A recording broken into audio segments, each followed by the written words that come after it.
for some lightner to come down on there. There's a loud mouth fish there. All right, Shalom. First and foremost, we want to give all praises, honor, and glory to Yahweh, Bahasham, Yahweh Shai, Bahasham, Rakak, Kodash. Double honors to the elders and the apostles of Great Millstone, and peace and blessings to the elect. And we out here once again. We're going to get right into it. What's that precept that you got on there? Isaiah, right? And, pretty much on our way here, they blocked off some of the roads for the Labiquita community. They having they parade and shit.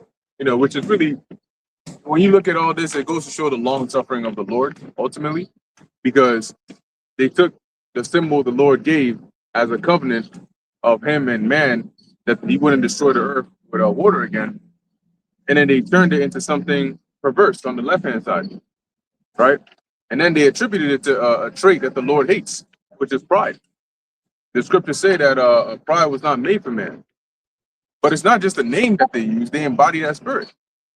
Okay? Majority, if not all, of them have that proud spirit about them. That spirit of like, hey, night, we can do whatever hell we want to do.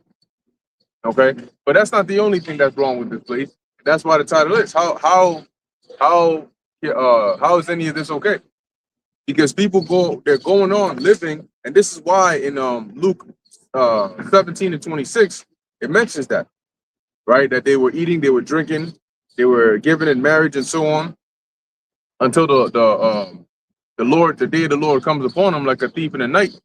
And the thing is, it's not that eating is bad or drinking is bad or getting wives is bad, but look at how it's done today. You know what people do nowadays? They'll go online, they'll turn on the camera, and then they'll set a big ass plate of food in front of them. And then they'll do this stupid rock, paper, scissors shit. And then the person that loses got to run all the way back there while the other person who won starts to eat the food. And what that's doing is just glorifying gluttony. Because clearly you can see this guy is not eating the food for nutrition or eating the food to sustain them, but they literally just stuff in their face. You can see like dude look like he's about to choke because he can't even swallow anymore. But because he hears the footsteps getting closer, he has to pick up one more of those crab legs and scuff it down. Then they do it again. Now he got to run back and do this shit. So that's what they're doing with food. And then you got on the other hand those mukbang videos where people go about just buying huge amounts of abominable food, some non-abominable, and they turn on the camera and sit there and eat it in front of you. And you know very well that the human stomach, it can stretch, but it ain't gonna stretch that much. Okay? For you to fit all the stuff on this plate inside of your mouth, you're not eating that because you're hungry, you're not eating that because you need to set. After the first sandwich, you should have been full. So where'd you get space for the rest? So they glorify that. That's literally the mukbang culture is glorifying gluttony. Okay, sitting there, and then that's what they do. Now people are comfortable. People are comfortable gaining weight because they can get attention that way. They sit in front of a camera, big as hell, and they just eat food in front of the camera, recording it. And people go in the comments and say, "Yo, I just sent you another $100. You know what I'm saying? Do good for yourself.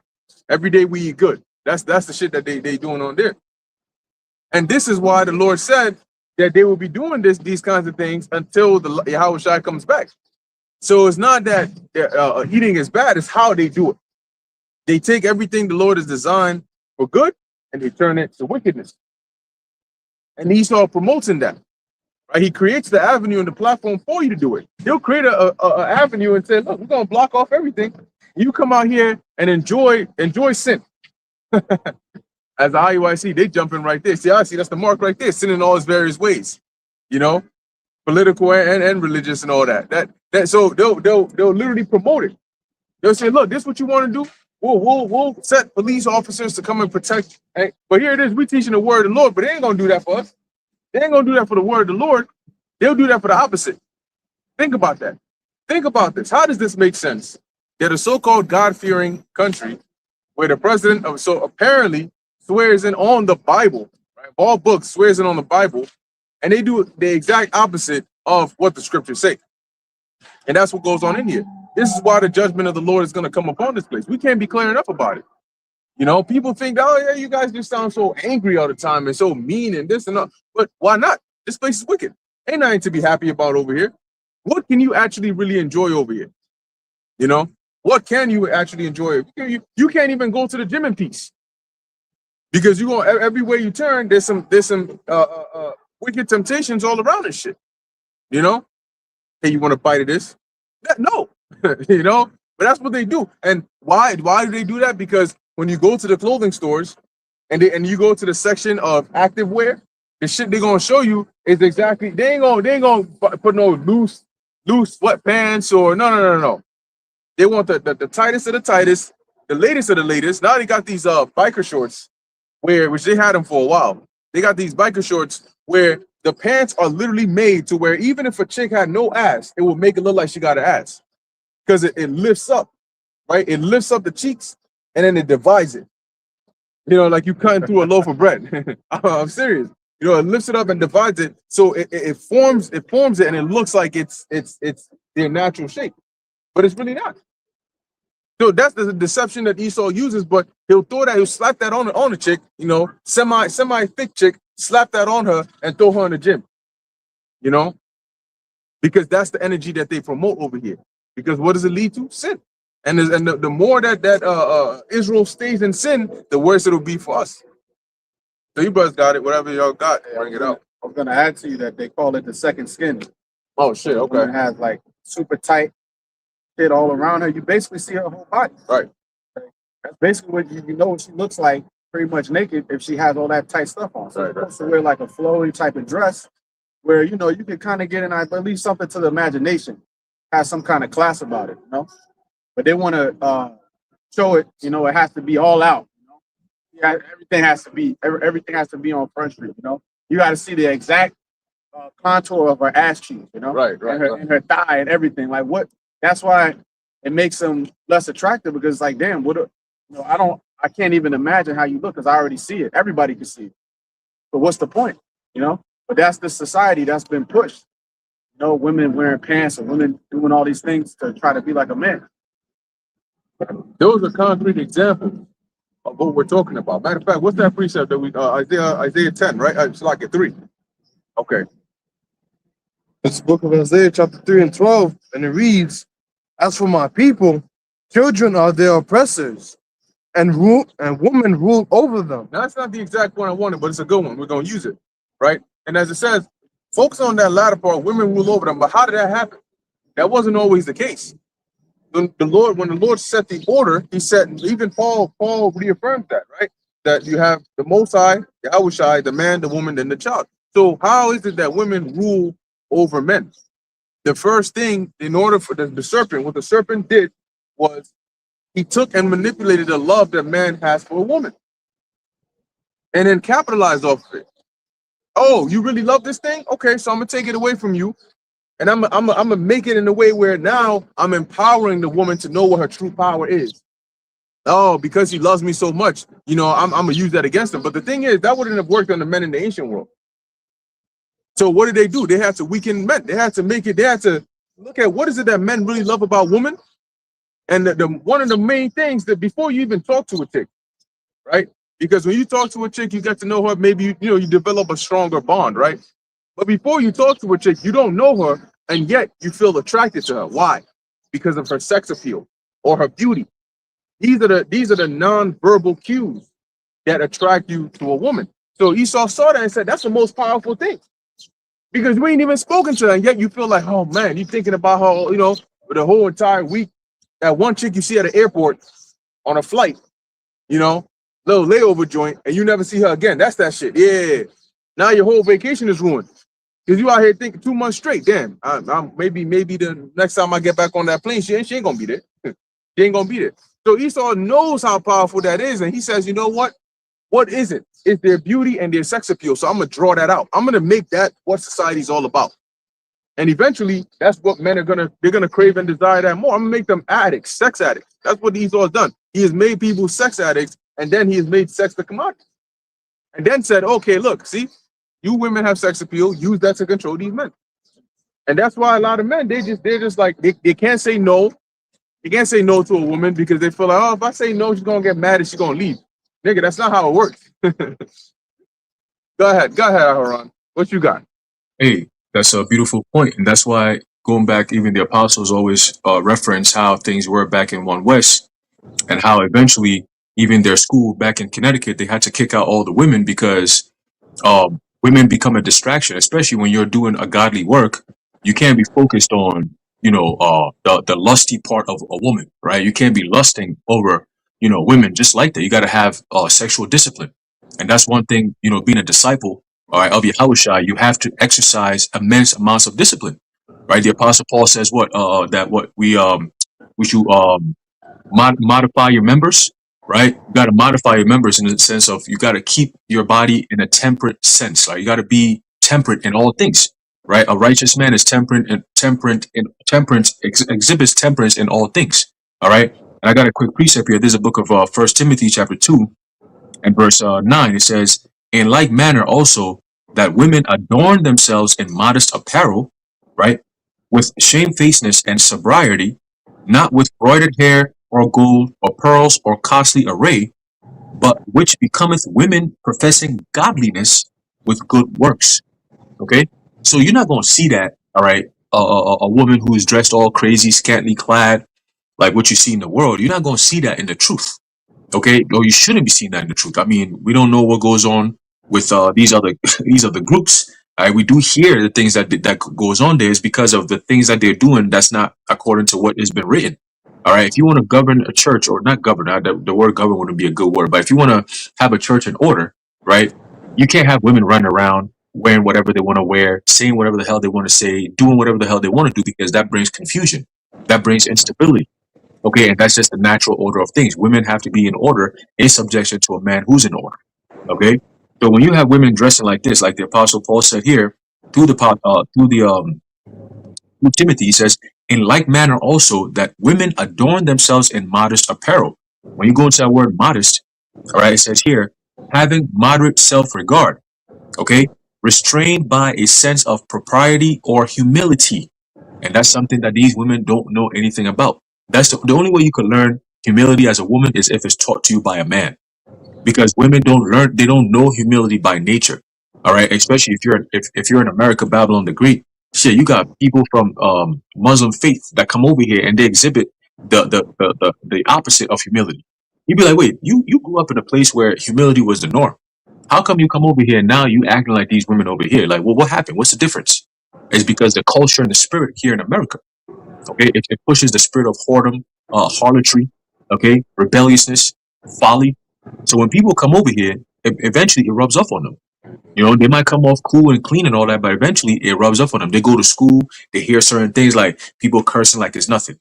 You've seen children being rebellious to teachers. Like these things, it builds your mind to think that it's okay to do that because it's accepted in society, right? Women rule over them, like the brother brought on Isaiah 3, okay? Women rule over them because society caters to women. And that's what brings all this confusion that you see around the world. That's where you see all this bullshit and people not being held accountable and so on and so forth. Okay, but very soon it's all going to be put to sleep. All right. So it says here a little bit more on modest. All right. It says keeping due measure, sober, gentle, temperate. Okay. Measure, manner, take appropriate measures. Okay. It says not improper or lewd, pure pure in thought and conduct. How many women do you see? Like before, you gave an example, and I sure double down on that about some of these women. What they call the second skin, right? You could thank the Kardashians for stupid shit like that, right? They show you all these things. They have these butt implants, they have these lip implants, they have these titty implants, all these different things to make them look crazier than they really are. And then that becomes the normal. You have a chick that's young, you're a teenager, you haven't even finished your development stages yet, but yet you want to go get BBLs and do all these different things. And then it's like, what the fuck you doing all that for? Do you know how many chicks we've seen when you were in middle school into high school and they would call them late bloomers, right? At first she got all acne, she's flat, she ain't got no features, no curves, nothing. And then years later on, maybe in college or a little bit after college, you see her, you be like, oh shit, that's shorty from back in high. Oh damn, she She was the one that nobody wanted to talk to. Like, she was wearing glasses, she had braces and all that. But now look at her, right? Natural look, beautiful. She's smart. She by herself, because those chicks, because they were so unattractive at a young age, they weren't promiscuous like that because nobody really wanted them. You see what I'm saying? So they keep to themselves till they get to a certain age, and you'd be like, oh shit, like damn, that was shorty, that was damn. Then the energy changes. You know what I'm saying? But she's still in her element. You see what I'm saying? But that's how it's supposed to be. If we had a righteous society, you're not gonna have the kind of madness that we have in America today. The unbridled sinful ways that's here in America, man. All right, and I got a quick one too, and I'm gonna pass it. All right, in the book of Isaiah, chapter 13 and verse 9, it says, "Behold, the day of the Lord Yahweh cometh, cruel both with wrath and fierce anger, to lay the land desolate, and he shall destroy the sinners thereof out of it." Okay, the sinners thereof out of it. And who's a sinner? One who offends. Okay, so it could be even the example you gave about people that be eating the gluttony thing. That's offensive. All right, that's very offensive. You see a man eating like an animal, like a pig, you treat him like as such. Like, you know what I'm saying? Like, if we had it our way, all this foolishness would not be happening. That's why Yahushua referenced that the kingdom of heaven is within us, because we always have the mindset of, damn, we wish we had it our way so we could establish righteousness, yo. We wish we had it our way to establish. All the foolishness we see will be null and void. It'll be gone. It'll be done away with quick and easy. No problems. You're not going to have a nigga like Noah Harari talking all that shit freely and nothing happens to him. You're not going to have a nigga like Gil Bates talking freely and nothing's going to happen to him. All these people, they're going to be checked. There'll be order. Everything will be done the right way. You see, wickedness will be given the aggression that it needs to be given, so that way people could be like, oh shit, I don't want to be aggressed like that. You see what I'm saying? But in this society, everything is dumbed down, everything is pussified, right? There's actual word, pusillanimous. There's actual word for it. You see what I'm saying? Softening men and giving women more power, more leeway to do whatever the hell they want to do. You see? But very soon, like I always say, nature will check everything. Nature brings everything back in order. All that foolishness will be checked. Trust and believe that it's coming. Okay? But all this foolishness, the Lord said what? He's going to destroy the sinners thereof out of it. And that day is coming. Everyone's day is coming, man. All right? And we can't wait for that. All right? Quick one. Jump down to verse 11. It says, "And I will punish the world for their evil and the wicked for their iniquity, and I will cause the arrogancy of the proud to cease." And that's what you see. You see pride and arrogance in the eyes of these women. When you compare these women here in Babylon to different countries, you'd be like, damn, like, first of all, y'all don't even look half as good as these women overseas. And y'all act like this? Like, fuck out of here, bro. These are the options we get to play with? Yo, you're better off just staying by yourself. If you're a man of the Lord and you single or something, or even if you got a little, shorty on the side, whatever the case may be, focus on the work, man. Don't worry about these women because they're all nothing but demons and toxic. Trust me. You're going to stress yourself out for nothing. All right? Just wait. The Lord got something special prepared for his men. Okay? It says what? "I will cause the arrogancy of the proud to cease and will lay low the haughtiness of the terrible." All right? The Lord said he will lay low the haughtiness of the terrible. Does not the scriptures talk about these women walking around with their haughty eyes and eyelids and, tinkling on their feet and all that? Right? Isaiah 32. Right? So all these women do the same thing. They all do the same thing. They inhabit, all right, the spirit of Babylon, that disgusting spirit of Babylon, that harlot spirit that the Lord said he's going to destroy, man. You're a woman. Why the fuck are you so proud, bro? Like, what are you talking about? Huh? In real life, you don't got that kind of power to be doing the way the things that you do and saying the things that you say to men, bro. In a real society, all that shit will be checked. And that checking is coming soon. All right? That checking is coming soon, man. All that foolishness is going to stop. It's going to stop. All right? That brother's got it. That's it. That's it. Don't mind this. Yeah, just on the points. Something specifically that you said that Jordan was when you look at the music, right? And back in the day, I'm born in the 90s, so I'm going to go back to that part. Maybe in the 80s and 70s, maybe the music is the same. But what did you have? Like one person comes to mind, Mario. He had a music video. He was professing his love to a woman in the rain and things like that. He was on his knees. So that shows you, like you were saying, how the mindset of men was developed a certain way to be very worshiping to women. Because that's how you had those R&B songs and things like that. But now, if you look at how it is today, you don't really hear a lot of R&B. I mean, maybe they still do it. I don't really listen to music like that. But the music today is a lot different, where you don't have men professing their love for women. A lot more female rappers out now, where they have like the sexy red, like Baby Daddy's Free, pretty much delete the child and things like that. So catch what I'm saying. So the music is a lot different now, where it's like back then, with men professing their love for women and things like that. Yeah, you got some women professing their love for men as well. Alicia Keys shit, something like that. I forgot what song that was that she was chasing some dude down that she liked her. She got in a relationship. I can't remember. It's like it's in my head, but I can't remember the name. But now it's like all that's gone. Like you don't have no men professing their love for women, no women professing their love for men and things like that. It's completely done away with.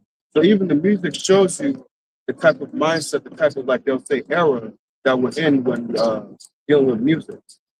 Hey, if I may add to your point, that was done on purpose by Esau. Because when the record executives saw that a lot of R&B, what is R&B? R&B is baby making music. And they don't want Jake to multiply. So what they did was they changed it from like, you know, a man and a woman, you know, those type of songs, which you have the Songs of Solomon is a love letter to the Lord, basically. But you have these type of songs now where it's just straight up debauchery. It's women with women. It's men with men. Saucy Santana. So they took away a lot of that. Yeah, Saucy Santana? Yeah, you never heard of him? Oh, no, I thought you said Saucy Santana. His name is Saucy Santana. Saucy Santana. He's a mo. And he just does all types of, don't even look him up, right? Don't even look him up. Save your frustration. All right, but the point being that they changed it, like you said, from more of a pure vibration of like a man loving a woman and a woman loving a man, because that caused Jake to want to multiply, right? Because then you listen to that music and then you go Jake will lay with a woman and then have a lot of children, right? Back to the 80s, 90s, all that type of music. They got rid of that and replaced it with just straight up debauchery, you know? So now Jake is still multiplying, but now they multiply in complete disorder. One woman with 5 different fathers for all these different children, right? Yeah, I was also gonna add. That's why you have like I put down the chat, the Black Boy Max. I think that's what he said. Yeah, so he had regular hair, but now he's dyed his hair blonde and things like that. And he's talking about why don't men twerk? That's the only thing. Like out of nowhere. Then you also have what's his name, Adrian Broner and Dean the Great. They're on a boat or something like that. I think, Dean's like this doing the pole from the Titanic, and the Adrian Broner behind me. Like, man, we get it. It's like, but it's like, again, stuff like that shows you the era of how they moved. Because, like, you try to do that in the early 2000s and 90s, like, yo, what's wrong with y'all? Yo, like, you get stomped out, seriously. But now it's more like those things are more accepted now because it's looked at as comedy, it's looks like content and things like that. But back then, if you try to do some stuff like that, you ain't getting like, yo, you getting stomped out. Imagine you try to do that with your homeboy son. Yo, he gonna elbow you in the face or something. But now those type of things are more accessible. I'm sorry, not accessible, but more, yeah, it is accessible, but more accepted now. You get a diss track back then in the diss track like that, they're gonna diss you, they're gonna oust you from the industry. You can't be a man no more. You can't be in hip hop and rap. That was how it used to be. Now they're afraid to say things about Mo activity. Like they gotta like they might say something because Jake really don't fuck with that shit. A lot of them because we're a masculine nation by nature. But then once they let it spill out, they have to go back to the PR team and say, "Listen, man, you got to go apologize." Like Snoop Dogg. Snoop Dogg had to apologize for a bunch of shit, man. That he said against the ubiquitous. He said a lot of shit against like having his children see different things on TV that he didn't want them to see. And then he turned around after saying, "No, I'm all good with that. It's cool, See, but that's how he can't exist in this truth, man. Because we come out here and we give it to you raw, through the spirit and power of Yahweh Hashem Yahushua from these scriptures, man. Straight, no chaser. All right, we don't care about your feelings. All right, that's why the scripture says, "Raise up your voice like a trumpet and show my people their transgression." So let's get that. The precept. Isaiah. Book of Isaiah 58:1. Cry aloud, spare not, lift up thy voice like a trumpet, and shew my people their transgressions. Yeah, so how do you show them their transgression? Because majority of them, today is more prevalent, right? Because a lot of people don't even pay attention to know what it is that they're transgressing. But back then, a lot of them were wicked and they knew what they were doing. But this was the Lord making it very, very, very plain and obvious. So you can't come back and say, "Oh Lord, I didn't have a chance." No. He's like, not only did I know what you were doing and you knew what you were doing, But I came and told you to show you in case you weren't aware of what you were doing. So let them know, call them out on it, basically. That's what it means to show them their transgression. Call them out on it. Yeah. And the house of Jacob, their sins. Yeah, in the house of Jacob, their sins. And that's what we're here to do. Right? Because then you have been, when you go to court, right? When you go to court, they tell you this person stands here accused of blah, blah, blah, blah, blah. Right? What is it that you're on trial for? You're not going to be there and not know why you're there. So that's what the Lord is having us do. He's having us out here to call out the wickedness of our people and explain to you that if you don't turn from it, he's going to do this to you. Pretty simple. That's been the job of the prophets for from since the beginning. Really, because Israel went off, we had needed prophets.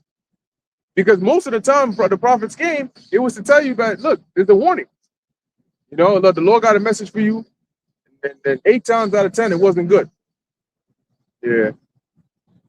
You got it. That was it on that? Oh, one more verse. Yet they seek me daily and delight to know my ways, as a nation that did righteousness and forsook not the ordinance of their God. Yeah, that's hypocritical. You know, as a nation that seeks righteousness, but they're really not. That's why the Lord says their heart is far from me.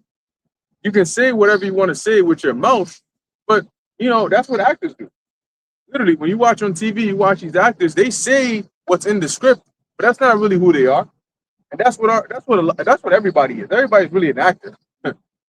You just assume different roles that match different times. You got it. That's heavy because the word hypocrite really means actor. So because you're portraying one thing and then not living it. That's why Yahweh Shai got at the wicked scribes and Pharisees, because they were saying all that. That's why he said, yeah, listen to what they're saying and follow it, but don't follow what they're doing. Right. So that by definition shows that they're not living what they're saying. Mm-hmm. It says, they ask of me the ordinances of justice. They take delight in approaching to the Most High. That's what they will make it seem. Now let's jump from this to Isaiah 3. You can start at 2. I feel like Isaiah 1 and 2. Isaiah 1 and 2. Hear, O heavens, and give ear, O earth. For Yahweh hath spoken. I have nourished and brought up children. Look, what happened is this world has been hit with amnesia. They don't forget what happened prior to Esau's rule. So a lot of people are living in this world under whatever Esau's telling them happened before he came to power. But that's not the reality. That's not the truth. Okay? The world was created by the Most High, and he instituted laws, policies, commandments, statutes, and a way of living. And we may be, a couple thousand years away from that point, but it doesn't change anything. The ordinances the Lord created are still the same as they are now. Okay? When rain started, when the Lord instituted rain, it's been the same way until now. And so, going back to what we're reading over here, a lot of people think this doesn't concern them, especially our people, but this is exactly about you. You are the specific ones that this is about. You are the troublemakers of the earth. God? I have nourished and brought up children, and they have rebelled against me. So how does the Lord nourish and bring us up? You go and read in the book of Exodus, Genesis, Exodus, just read the Torah. Okay, you'll see how the Lord took us from a small people, from really one man, all right, into a nation, and then protected us and guided us and delivered us from captivity and made us into a great nation. And gave us his laws, statutes, and commandments, and basically took us on as his children. And what does it say? That they rebelled against him. The ox knoweth his owner, and the ass his master's crib. Yeah. So the ox knows his owner. Like animals know their owners. That's just that. If you own a pet, you know your pet knows who you are. Because animals are not stupid; they're intelligent. So the ox knows his owner, and what's the other one? The ass his master's crib. Yeah, meaning that he knows wherever the ass is fed and kept, it knows where that's at. Okay, knows how to get back home. It knows when we going home. Go ahead. But Israel doth not know. My people doth not consider. So why mention the ass and the ox? You know the term dumbass? They're referring to if you break it up, it's a compound word, a dumb ass. Not dumb in the sense that it's stupid, but dumb in the sense that it can't speak. Okay? So the term dumb ass, when you take an ass and you take an ox, they're pretty simple creatures. You know, they're complex animals, but in terms of how they operate, they're pretty simple, right? So the Lord is like, if even these creatures, as simple as they are, even they know who their owners are. They know where their home is. They know where their origin is. How come my people don't? How come they don't consider, as it says? Right? Sinful nation, a people laden with iniquity. Yeah, a simple nation, a people laden with iniquity. That's why every imagination of our people's heart is to do evil continually, as it said in Genesis the 6th chapter. That's their whole mindset. That's I mentioned in the video yesterday. I saw this clip, right? And it's just like each I say at this point, maybe each week, something dumber comes out than the first. So you got a couple of Jakes, they go to some open field somewhere, and they just got different guns. One of them is running with the gun and just shooting it. Just they call it the run down or gun down challenge. The nigga got a small ass SMG with his fucking head and shit, just shooting this shit like that. And the nigga on the side of him is running, recording that shit. You know, full speed. Then another one comes with a pistol. Pop, pop, pop, pop. And another one comes. I'm like, yo, I'm looking at this shit. I'm watching it. And I'm like, what's that? So when you finish all that, right? You finish all that. What did you get from that? Why? What was the point of that? To run and shoot a gun. Missing all your shit. How are you holding it this way, but the gun, the ground on the floor can't hit? Then you watch the video, the bullets are hitting the ground, and he's supposedly holding it this way. And the recoil is hitting him back. And I'm like, yo, this is the recipe for somebody to get hurt or somebody to get killed. And then you see it on the news and you like, yo, you read a story about, you know, two, 3 YNs got killed accidentally because they were playing with guns. And then you read the details of the story, you're like, what were they really doing? Oh, they were running around recording the video, shooting guns in the air. And then he wasn't able to control the gun, so then it sprayed everywhere. Next thing you know, the guy recording is dead. This is the dumb shit that they will actually sit down and think about and do. Because the gun is not free, right? You're gonna actually waste money, buy a gun, run out, go out into the open, spend time to do that. But when it comes to serving the Lord, no. That's why the scriptures say that they are wise to do evil, but to do good, they have no knowledge.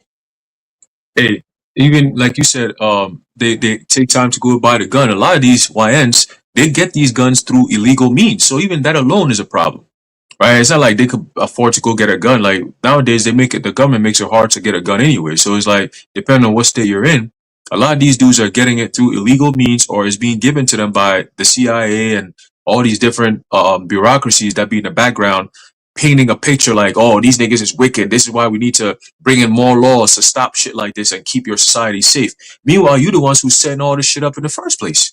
How many stories have we heard of box carts in Chicago, just out of nowhere, train just drop, boom, stop right in the city somewhere in the outskirts somewhere, and it's filled with a whole bunch of guns.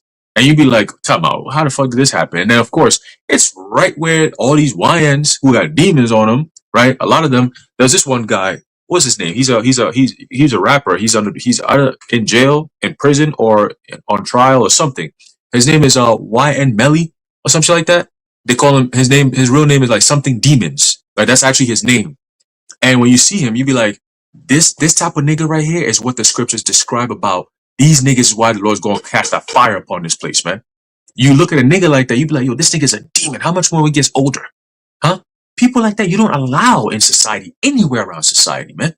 You put them out of here. As soon as you go to school, your parents call you demons. I'm already watching you, bro.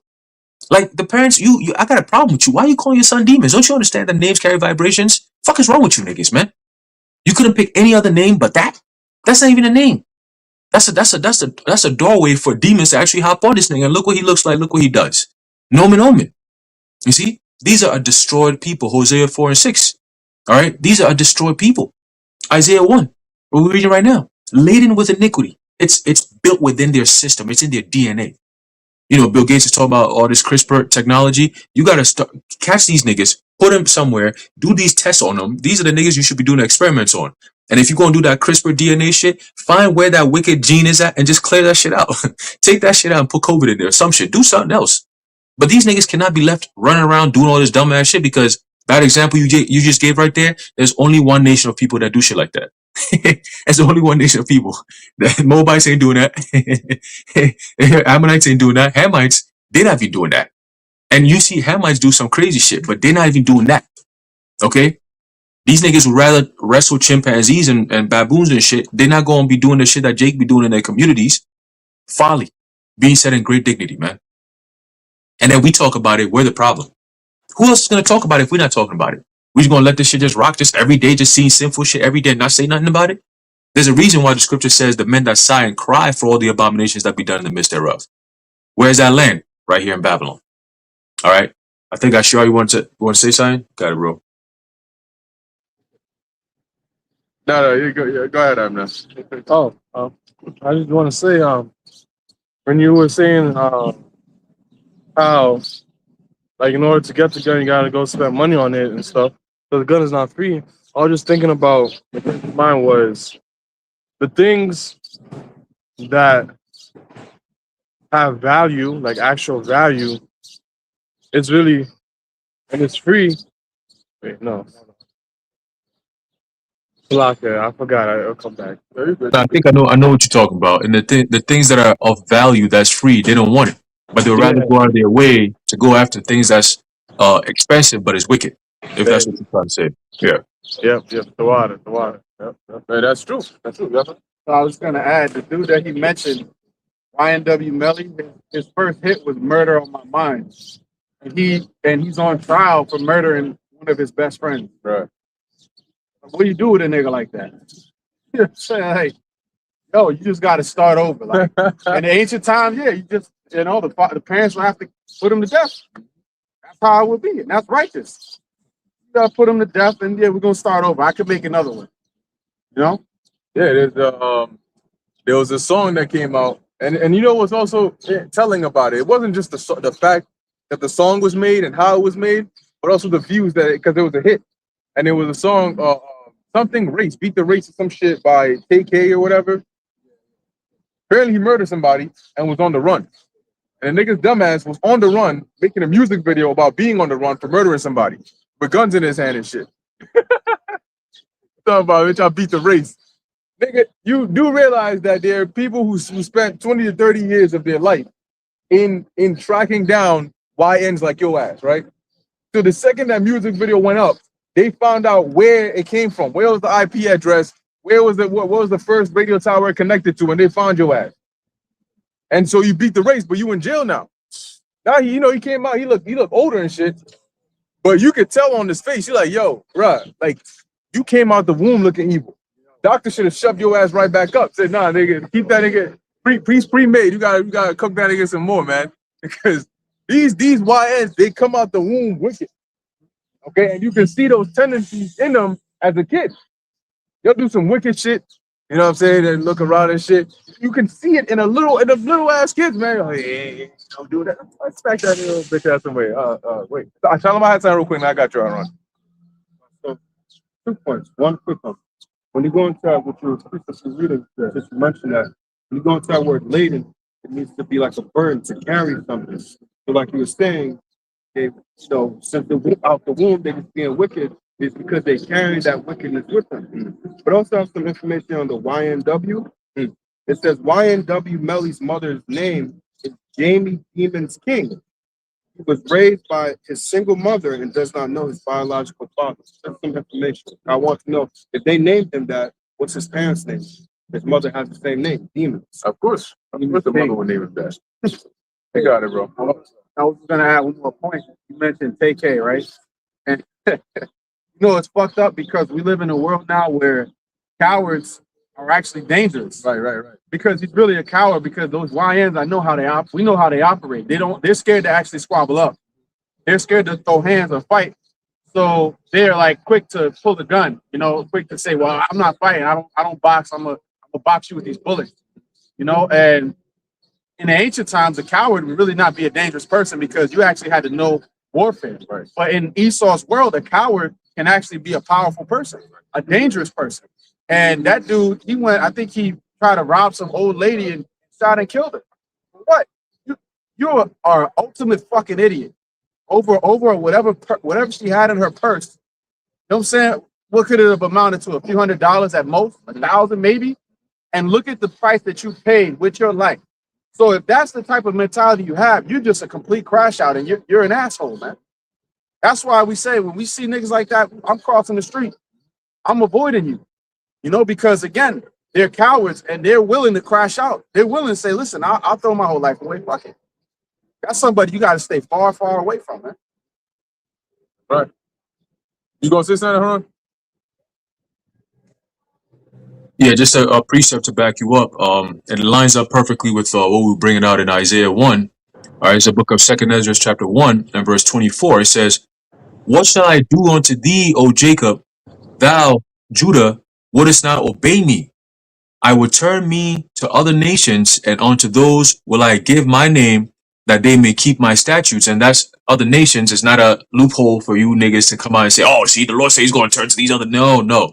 He just specifically said what? Jacob, thou Judah. He's specifically talking about the southern kingdom at this time. Okay, so Judah being the southern kingdom, the other nations at this point will be referring to who? The northern kingdom. Okay, that's the other nations that he's talking about.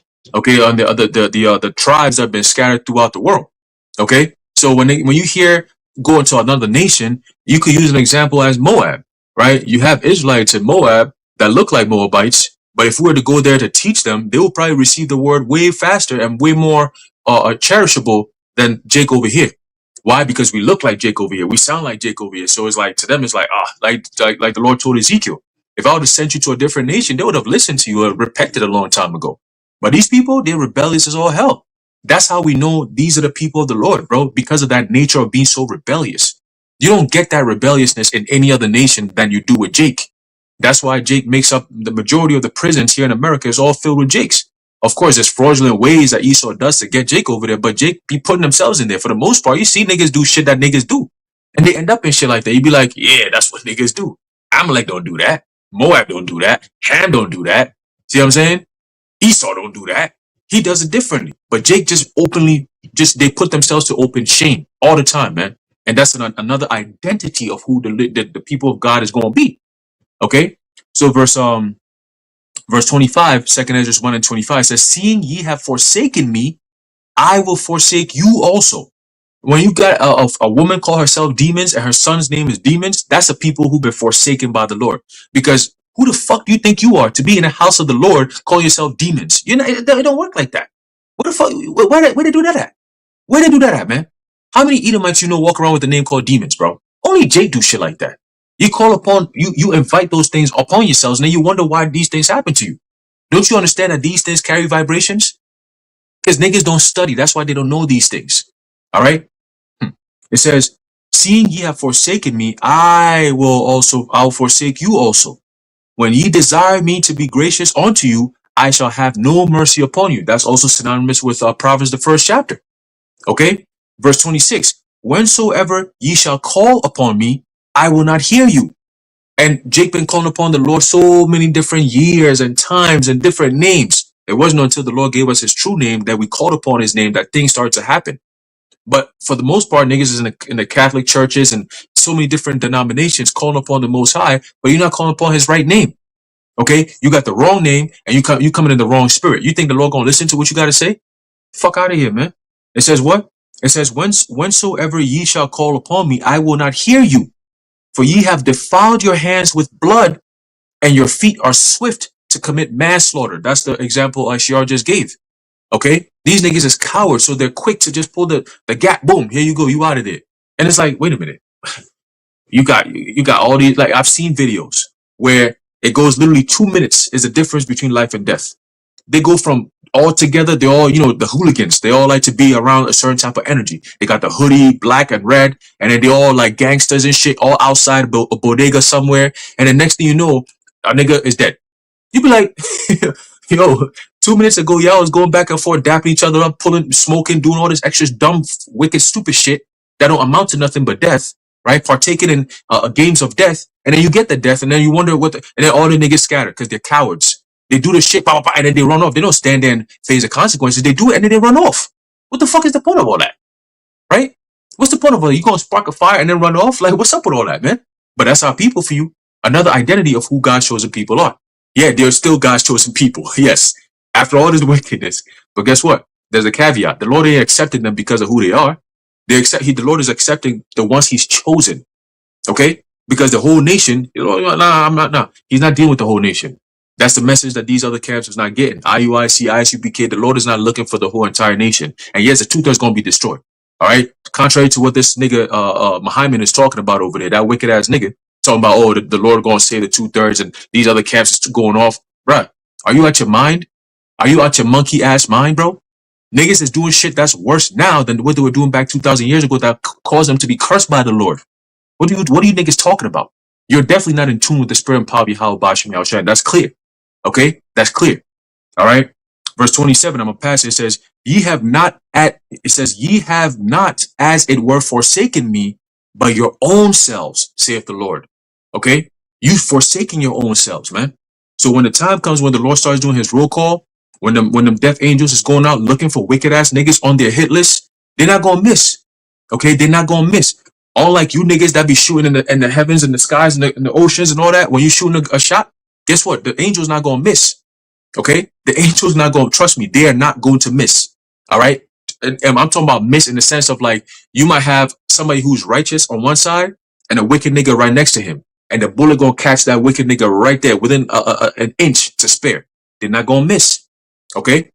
And you see the spirit that's coming. It's not a spirit of, oh, we're all jovial and all happy. It's a spirit of being austere, because that's the times that we're entering into. You can feel it. That the days of the Lord having that mercy on Jake and their folly is about to be over, man. And it's going to be straight up madness all over the place, insanity all over the place. All right, wickedness all over the place. That's going to be resulting in judgment all over the place, man. All these, like I would keep saying, the whole World Cup situation is brought an influx of a whole bunch of wicked ass niggas in here too. All right, they're all going into these stadiums and partaking in all this wickedness and shit. What do you think? What do you think the Lord did that for? Huh? What do you think the Lord did that for? It's to build up the spirit of peace and safety, because you got all these people coming in here chilling. They're happy. They ain't thinking America's anything could happen. They're happy, and that's the Lord's setup right there. And it's going to all come full circle to come after you, Jakes. All right, Jabel's got it. Point on TK, aka KKK. That wicked ass nigga. But there was a viral moment recently where there was a woman on stream and she was like, oh, free TK, free TK. And the dude that was with her was like, don't free that nigga, he killed somebody. What are you talking about? He was like, oh, what did he do? It's like, you don't know what he did? He was like, yeah, he did the race, right? Did the race is not a charge, you stupid ass bitch. Did the race. So you see this, I'm just bringing that up to show you how stupid Jake is and how complicit they are with wickedness, Any Jake that goes to jail, free him. You don't even know what he did. Right. He'll kill you, your grandma, your baby. Free him. But here it is. Hey, that's the same thing. Free Barabbas. See? That's why the Most High is going to bring judgment upon them.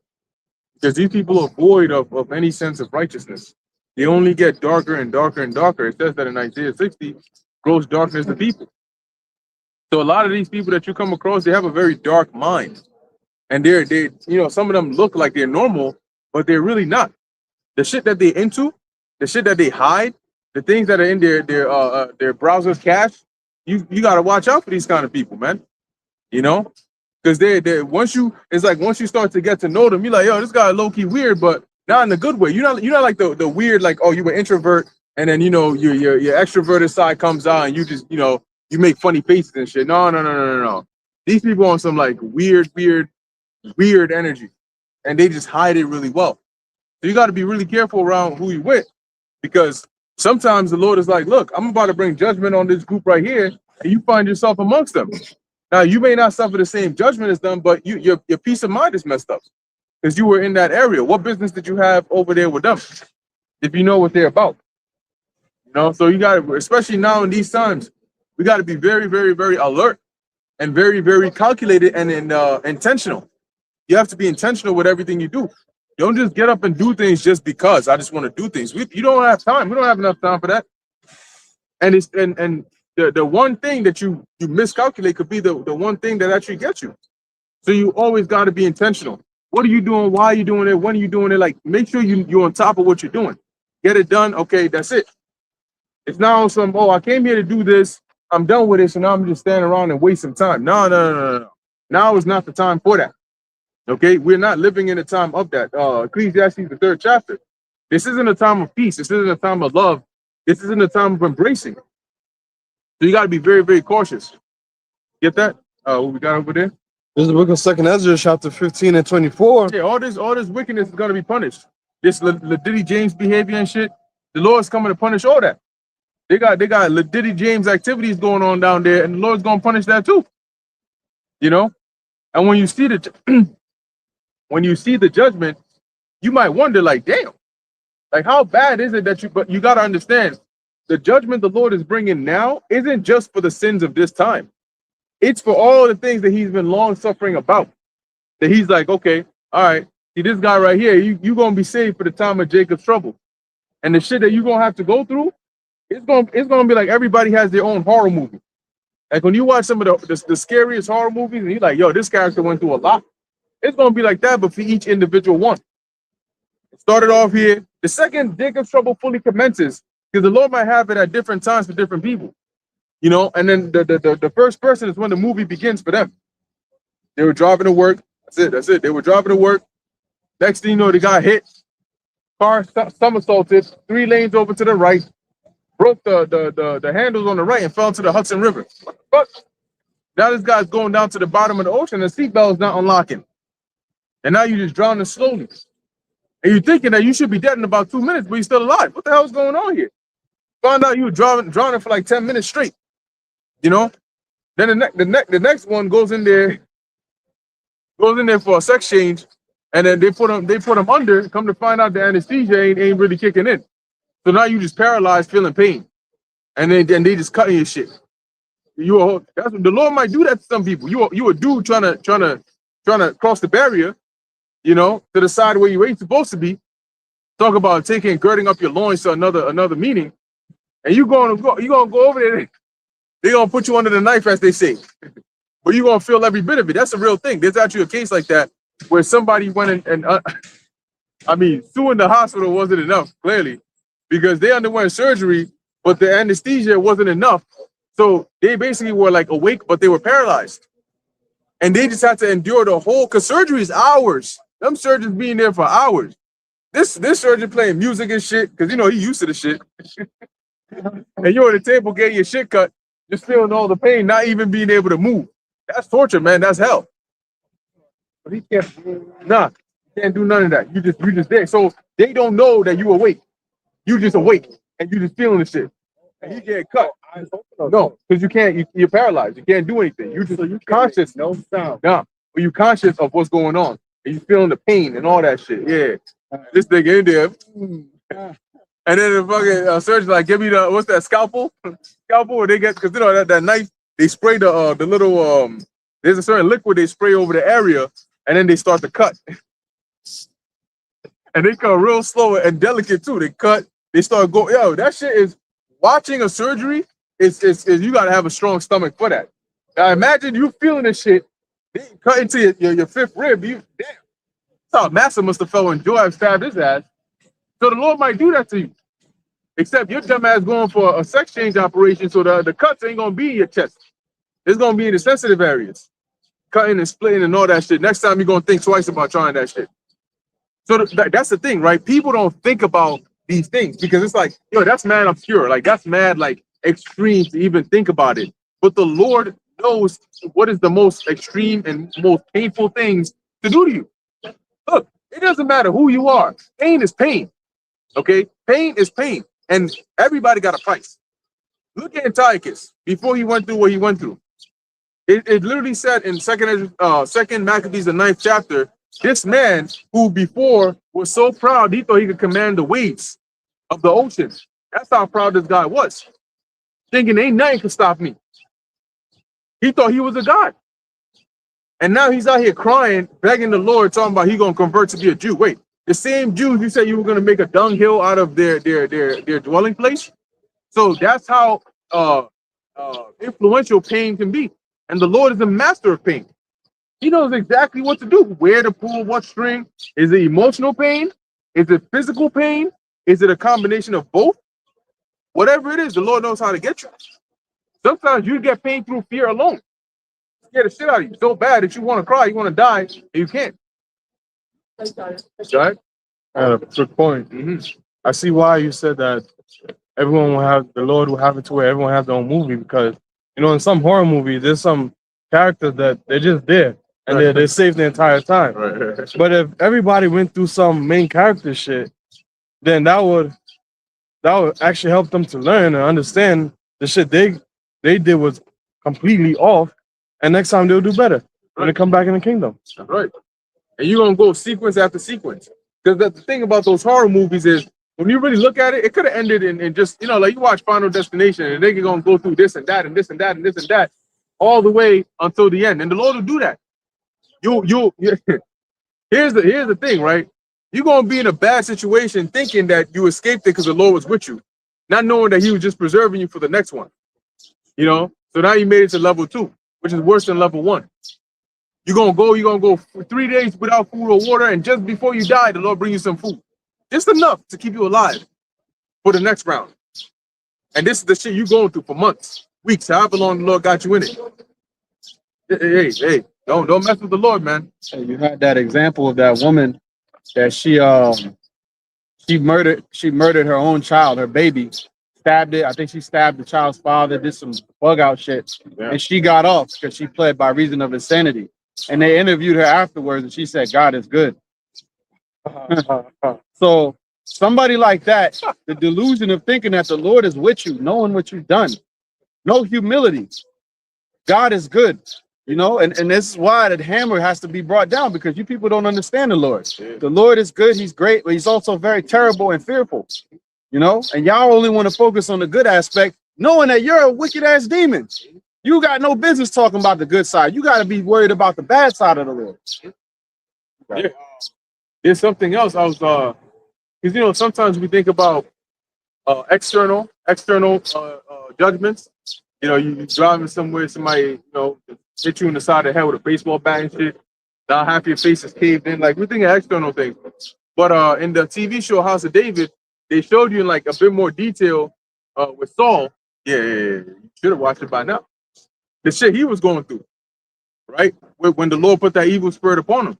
And how, like, even just a plague of your mind can really be so tormenting. You don't really think much about it because you're so used to your mind working how it should. But when you have a plague in your mind where you're afraid to go to sleep because you don't know if, you know, like you're in a trance and you're seeing something else, but in reality is something else. And then you come to, and there's a knife in your hands and your 2-year-old daughter is bleeding in your hands because you done stabbed her. But in your delusion, you thought it was somebody who was trying to kill you and you were defending yourself. And then you wake up and you're like, oh shit, what the hell? Like, that shit is like, some people would wish for death over something like that. Because now they're afraid. They don't want to go to sleep. They can't be around anybody. They don't know when they're gonna have another episode, or when it's gonna hit them again, and it can't stop. They can't stop it. Those kinds of torments, the Lord is masterful at. So He got infinite ways. Perception of reality. Nebuchadnezzar. The Lord said he played Nebuchadnezzar where he was eating damn grass like an ox. Imagine that. For years. When he came to, he understood very well, perfectly. He was in the back seat and the freaking ox was eating the shit. All fours and shit. He like, yo, damn, you a whole king, bruh. Like, remember, think about it on a practical level. If you're a king and you've conquered all this area, and now for 7 years, your subjects are looking at your ass eating grass and shit. You know? Go eat, lift up, you know the horses they neigh, see another oxen, start, a little kick shit. And they're looking at him like, damn, yo, this guy had jewelry on him. He was on a throne. He had a crown on his head and everything. And this guy is half naked in a grass chasing birds and shit, you know? Like, the Lord can do that to you and you're stuck. There's nothing you can do about it. And when you come to, you're like, yo, man, you don't mess with this power, man. Because it's at His mercy that you come back to who you were. And if the Lord doesn't have mercy on you, you're going to be stuck like that. People in this world today never think something like that can happen to them. You know, they're so used to wickedness. You know, they'll think about some wicked shit run up on somebody, shoot them. I saw a video. There's apparently some wives that were bullying a guy's daughter, and then he went to confront them, and they shot his ass. You know, now he probably shouldn't have walked up on him like that, knowing the nature of these dumbass YNs. But he's walking up on him. Literally, dude takes out a gun. Pa pa pa pa pa pa pa. Guy's dead right then and there. End of story. So like Aishra was saying, you got cowards that can be dangerous now. But now imagine when the Lord blesses us with spiritual power, and you let off a whole round, and the bullets just reflect off of the brother. Oh, he just puts his hand. I got you. Puts his hand up and stops the bullets over there. And then it's out. And now it's my turn. Oh man, you gonna wish you seen Homelander, because you meet a brother. You on YN, you meet a brother doing that shit in that time. Man, it ain't gonna be good for you. It's gonna be slow, painful, and agonized. It's gonna be everything you're afraid of. You know. I think I shot my head, and I got you. Yeah, I was gonna say to answer your point, what Ashel was talking about earlier about cowards. I seen something on Instagram where they had this little young boy or whatever. They put him in a boxing ring against somebody else that you tell it's still. He's real young. And I assumed that the young boy would curse out his mother, start hitting people and things like that. So I guess it was like maybe a coach's son, cause I think they was in school. He put the little boy to go in there and box with somebody else. And it was like, okay, well, now here's your chance to wild out. Here's your chance to show out and things like that. But now when it's time for you to get crazy and things like that, you won't show that. But with other people, you feel like your mother, who cares about you, you'll go crazy and, yell and scream at her and want to hit her. But now when it's your time to actually show your violence, you don't show it now. What's up with that? And then, he kind of talk harsh to the kid. He's like, get the hell out the ring now. But you need that type of stuff because it really shows, like you were saying, really the young man's account, because you know who to do stuff against. Because you know that if you really mess with somebody, they actually, they actually, like you were saying, brought the story with the father, a lot of these young people know that they can't fight. So it's like, I don't want to be embarrassed, because now that's also a fear as well. Because now because a lot of people care about how people perceive them. So now if you're perceived as, oh, you ain't really him, look how somebody stomped you out and beat the shit out of you. Nobody wants that. That's a fear of a man. So now what do you do? Well, I'm gonna gun him down, start keep that. Because it's about having status in the hood. So I want to have that status. I want people to know that, oh, you don't just roll up on me. I'm him. So now what? I gun down the father. Well, not me, but the person gunned down the father. So now what? Oh yeah, you don't mess with Kai, man. She crazy. She'll shoot you down. Now he has that status of being that type of person. But really, if it's a one-on-one fight, because hey, what's the best way to show your violence other than actually putting your hands on somebody? Because yeah, a bullet can do something, but it's still too easy.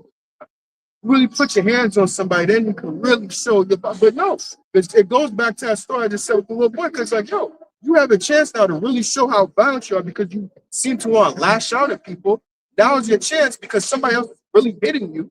Lash out at him, because the boy started crying and things like that. But it's like, why ain't lashing out at him? He's hitting you.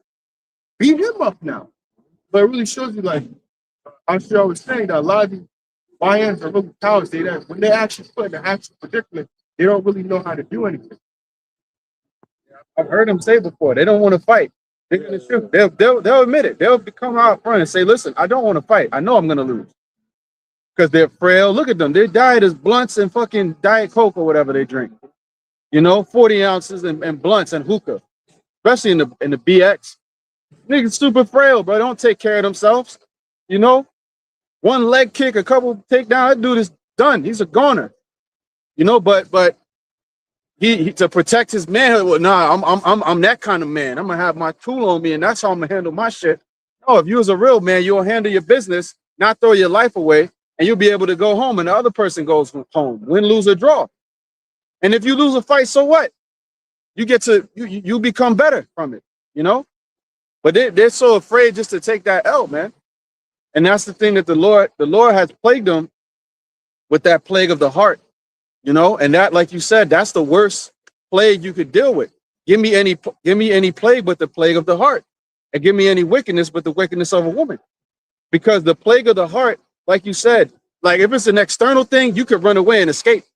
You can't escape your own mind. That shit is always there. That's some scary shit when you think about it. That's why, brothers, we always exhort each other about the health of your mind, the health of your spirit. And we constantly talking about, all right, brother, have this to have your outlet, go to the gym, have a healthy outlet so that you can guard your mind, guard your peace. Because if you don't have peace internally, it doesn't matter what you have or what you do, you're never going to be at peace. You're always going to be at war with yourself. You can't run away. Where are you going to run to? Your mind is always there with you. You run to the forest and there he is. Hey, nigga, I'm still here, But these Jakes, they don't understand that your mind is always going to be there. That's something you got to deal with. And until we were going to get into it in Isaiah, the first chapter, it says that the whole head is sick. So when you're sick in the head, that's the worst thing. Even my grandfather used to say that on my mother's side with Ephraim. He used to say, like, my body's breaking down. Yes, I'm getting older, but my mind is still sharp. Right. So I still feel good, even though my body hurts, whatever, but you can deal with that as a man. But if your mind is gone, you have no hope. Yeah, going back, even though you have movies back then like Paid in Full, where it was just gunned down other dudes, but you got the movie Friday. And remember, the predator got his gun over for protection. And then when you had that fight between him and Devo, he pulled the gun out. But he remembered where it started from. He's like, look, you don't need that gun. You got the weapons right here. You win some, lose some. But you live to fight another day. So eventually he put down the gun. Then what? He had a one-on-one with Devo and he won. Well, a lot of movies now, not again, like I said, you had your movies like Paid in Full, where you had that type of grimy, somebody would, kill you and things like that, shoot you, or whatever. You did have those movies, but you had movies like Friday that say, yo, all right, you got a bully of the block and things like that, beat him up. It wasn't just gunning him down and things like that. But now, this is a different era now. You're not having that same type of fighting somebody one-on-one. I remember hearing that as a person, learn how to fight and things like that. You had sometimes you hear somebody get you the strap, get you the grip. But nah, a lot of times you would hear, yo, learn how to fight. Now you no longer hearing that. Like you were saying, I don't want to fight. I'm gonna hit you. That's it. But not hit you like that. Shots. Hey, like the Quan posted, they all like Homelander when he lost his powers. That's what these YNs are. You take that gun out of their hands, and that's literally what they are. Oh, yeah, no, they're not. Look, the Lord is, because the Lord knows He's gonna equalize it. He's gonna, because the right hand is always greater than the left.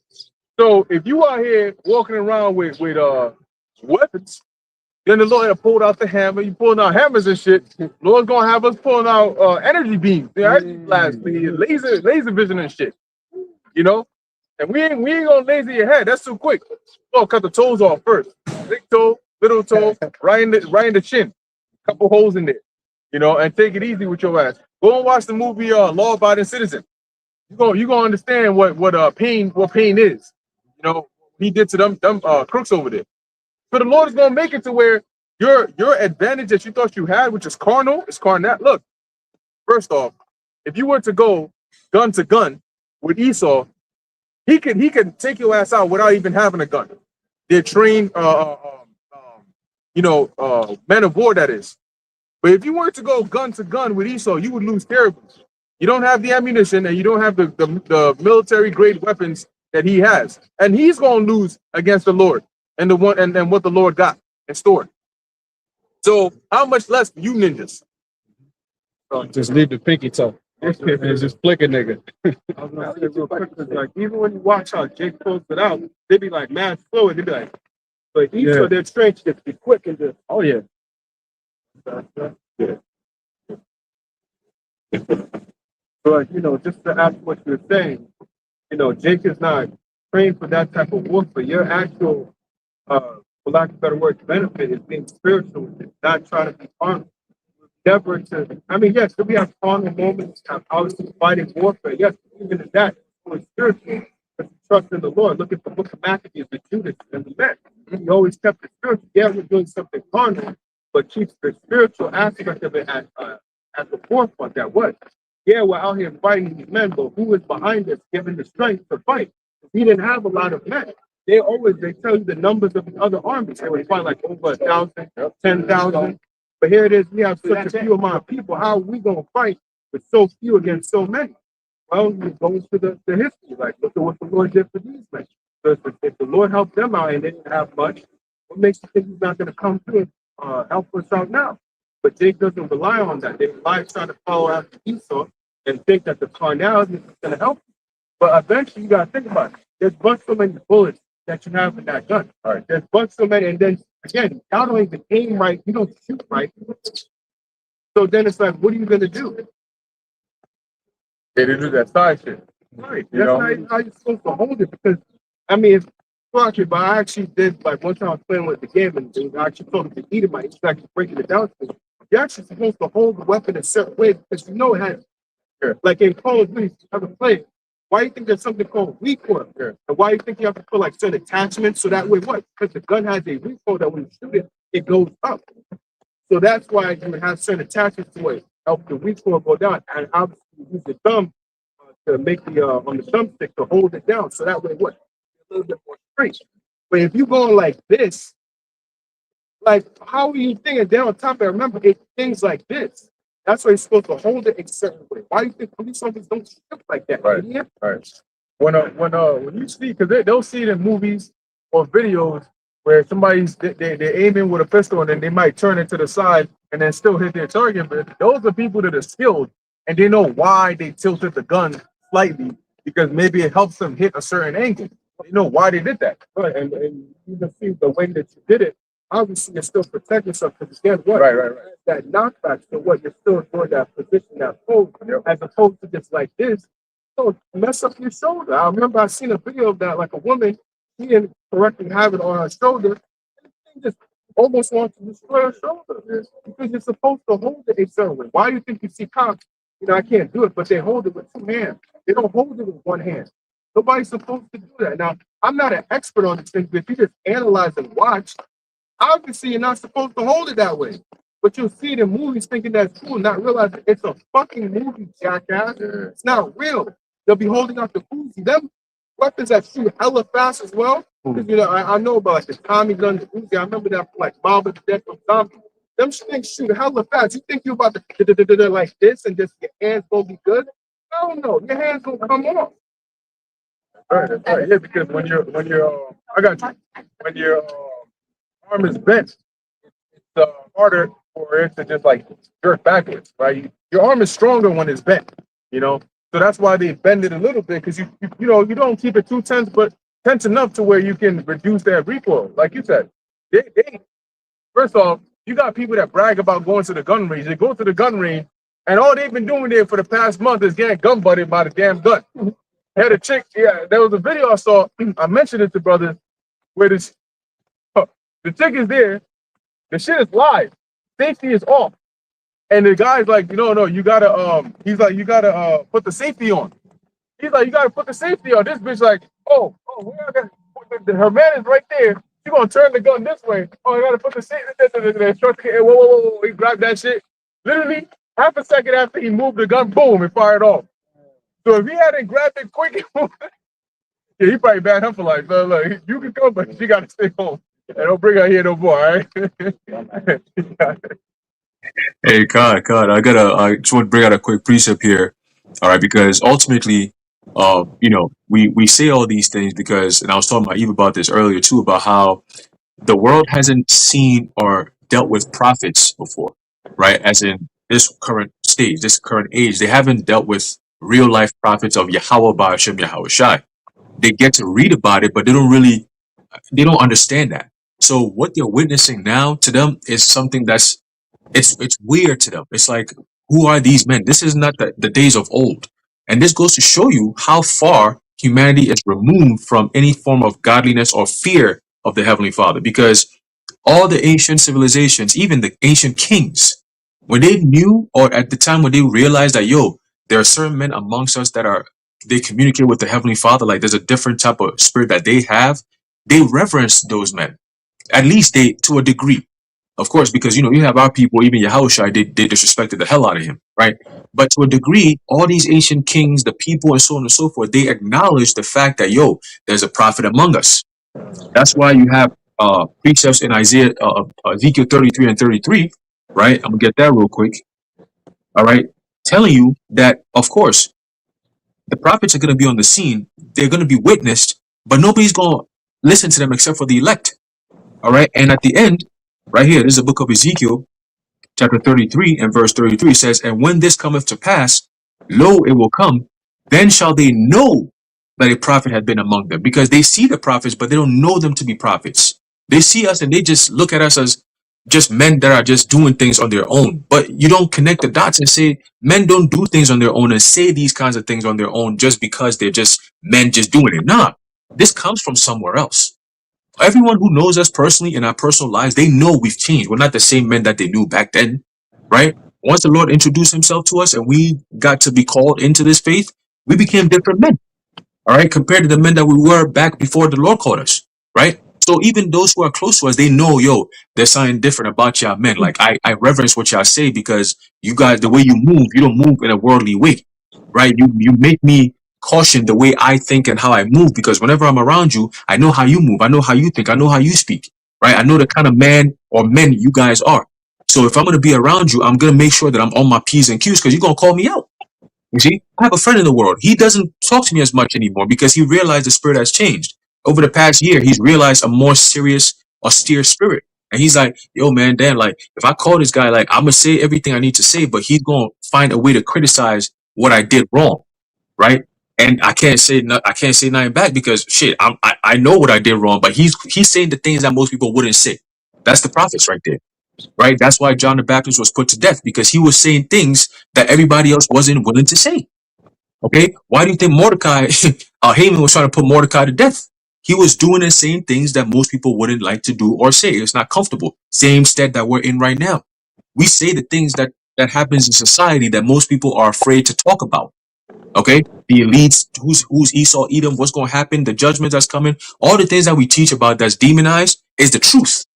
But it's something that's shunned in society, so they demonize it, make it seem like what we're speaking is nothing but hate. But that's not that. We speak truth, all right. But I'm gonna get this real quick in the book of Ezekiel, chapter 9 and verse 4. This is going back to the point brothers was making about these YNs and going around being cowards, shooting around shit. Because the reality is, regardless of, you could be a skillful sniper, you could be an obnoxious shooter who shoots the air instead of everything else that he's supposed to be hitting. You could be any of those niggas. At the end of the day, when the judgment comes, the scripture says, the prophecy says, there's going to be a lot of niggas who's going to be slain.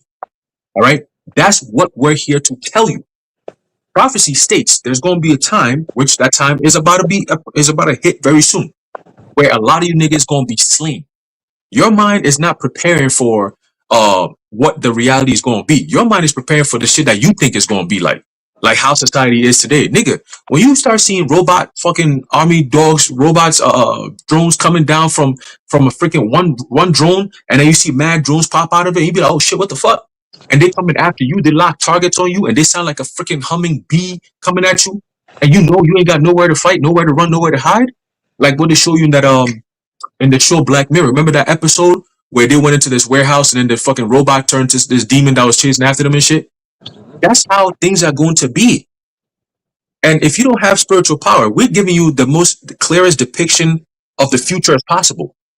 But when you get there, it'll be worse because you didn't prepare. That's what's going to make it worse. Not that, oh, what we're saying is worse things are going to happen than what we're saying. Scripture says not a time like never before.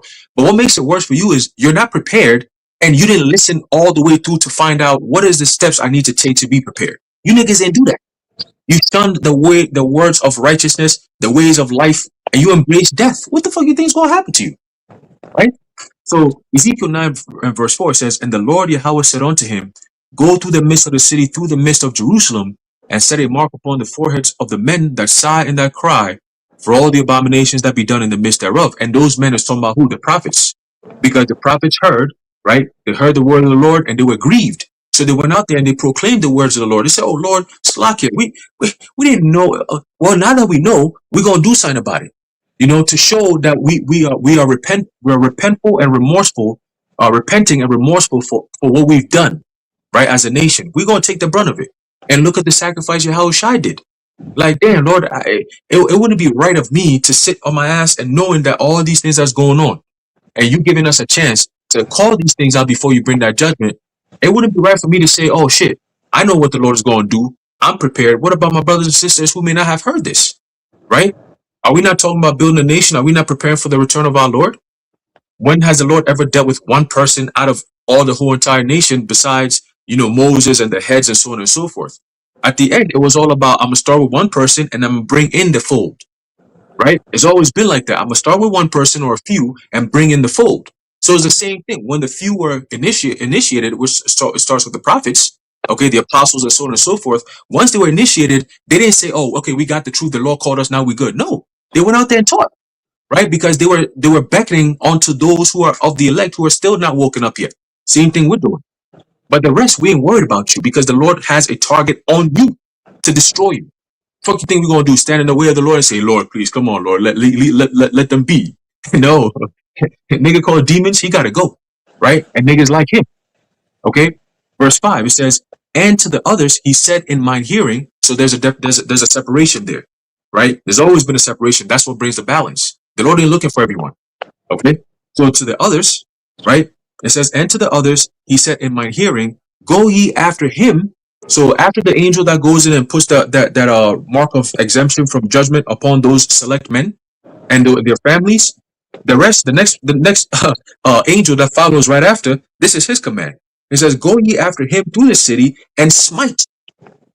And smite. That's the next one. So you get the protection from that smiting that's coming. Okay? It says what? Go ye after him through the city and smite. Let not your eyes spare, neither have ye pity. So if the angel that's coming to smite and destroy comes to your place and you ain't got the mark of exemption, you're done. That's what we're telling you here, man. You're not going to escape it. Your guns ain't going to save you. None of that. It's not going to work. Okay? Your enchantments is not going to work. Your so-called bunkers is not going to work. Your anything you have as a form of defense against the Lord's judgment is not going to work. That's what we're telling you here. Okay? So continuing, it says, and the key part here says, let not your eyes spare, right? Neither have ye pity. In other words, there is no mercy. There's no mercy. What the fuck do you think that is, man? That sounds very much like Revelation 6 and 4 right there. There's a spirit on this devil to eliminate you, Jakes. And that spirit that the Lord is talking about here, he's putting it on a specific people. Listen to things that Alex Carp is talking about. Go read his fucking manifesto. And you tell me if this is somebody that should be in league with your so-called government. He has so much power. Larry Ellison, all these different people. This is the spirit the Lord has put on them. Why do you think they're so concerned about surveillance? So they can see everything and everyone, man. Their eye is not sparing. They can see everything. They watch everything everyone is doing. Okay? Who gave them that power? Who gave them that intuition to think like that? Because they know the Heavenly Father is like that. Going into the concept of prescience. I know him before, foreknowledge. They want to pre-crime, all that shit. They want to see everything before it happens, man. Continue verse 6. Slay utterly old and young, both maids and little children. How are they going to do that? Look what they're doing with the whole Venezuela thing. How do you think that happened? The Lord put a spirit on them to spark up that harp. And guess what's going on right now? A lot of people don't even know this, but guess what? Remember that CERN? CERN has been turned off. All right, it was turned off, I think, a few days ago or a week ago or so. From the end of June into July, they said they're going to turn that shit off. They turned it off. And every single time they turned off 2 times since they popped that thing on. All right? Those 2 times, there's been major global catastrophes that's happened every time they turned that shit off.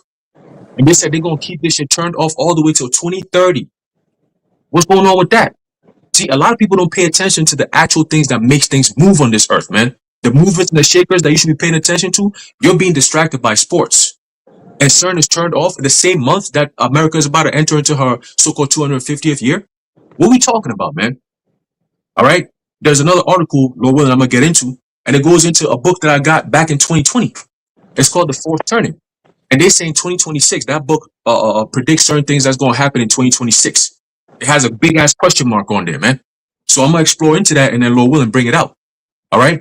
But there's a lot of things that's coinciding for this time, and you got people fucking around and playing games at the worst time to be doing exactly that. What we're reading here is not a joke, man. This is future, very, very near future that's about to be reality. Like we always say, prophecy is nothing but history that just hasn't happened yet. Okay? And history is prophecy that has already happened that we could go back and look at. All right? So it says what? Slay utterly old and young, both maids and little children and women. This is the harsh part of the scriptures that a lot of these Christians try to stay away from. The harsh parts that you want to be prepared for. Who wouldn't want to be prepared for something like this?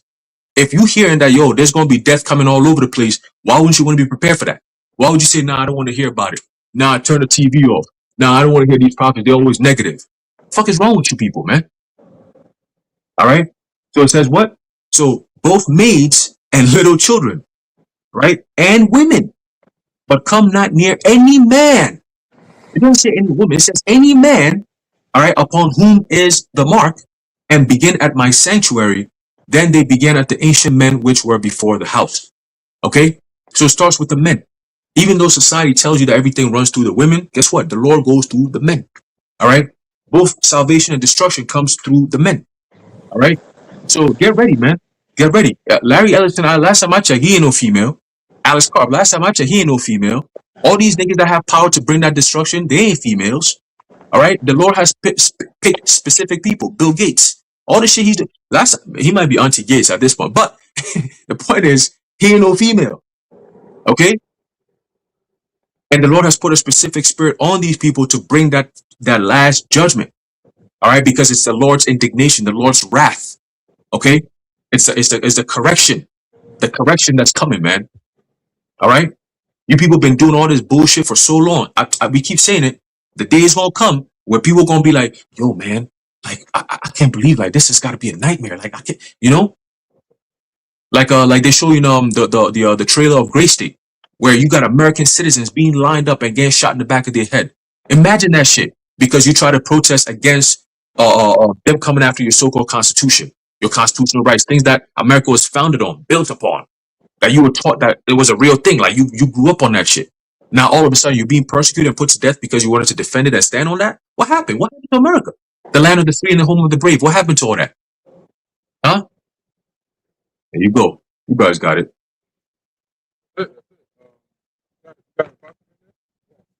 Okay, you holding anything?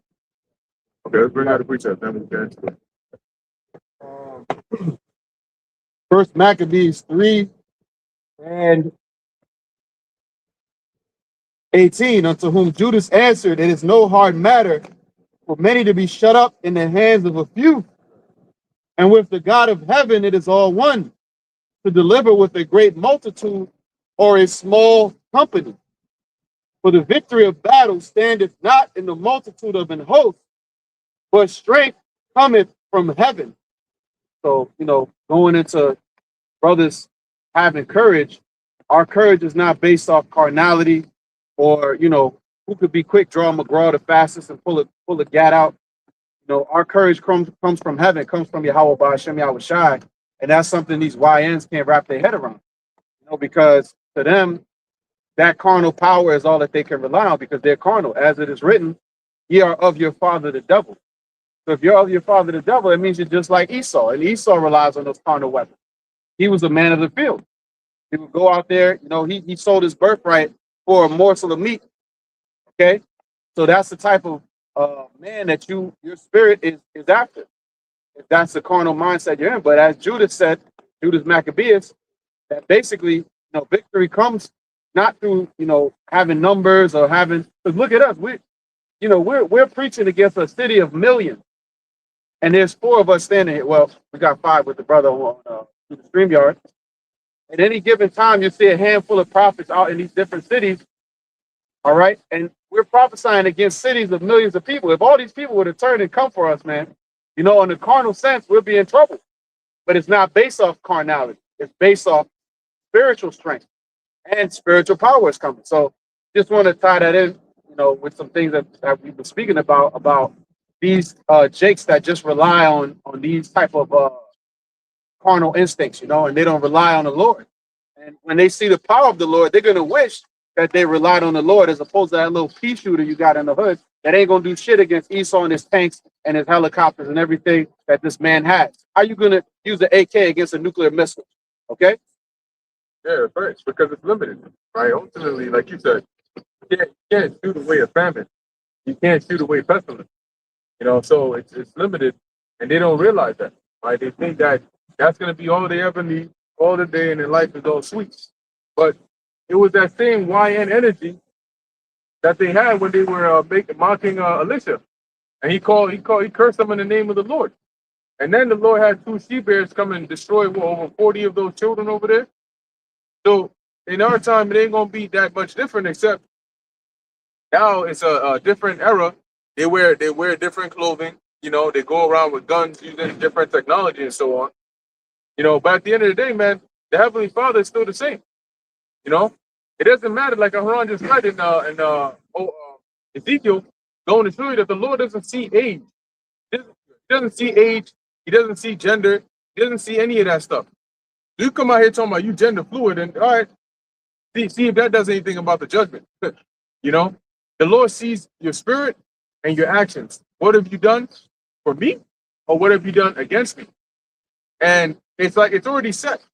You know what's going to happen if you do this, and you know what's going to happen if you do that. So if you do this, it's no wonder, no surprise, whatever ends up happening to your ass. Yeah. Just a couple more verses. Second Ezra 15 is where we're at. They come against us. First Maccabees 3:20. They come against us in much pride. They come against us in much pride and iniquity to destroy us and our wives and children and to spoil us. But we fight for our lives and our laws. Yeah, remember, what Judas was saying was that the decider of the course of the battle is the Most High, and he doesn't decide based on how much one side has, what's the size of the other army, how skilled you are as a fighter. None of that matters really, because the Lord is the one who decides if you're gonna win, you're gonna win. Look at how Jonathan and his armor bearer were able to take out that host, that garrison. You know, the Lord, they helped them. Gideon. So it's not based on the carnal; it's based on the spiritual. The spirit is stronger than the physical, because the spiritual came before the physical. Okay. Wherefore the Lord himself will overthrow them before our face. There you go. And it's going to be the same thing now.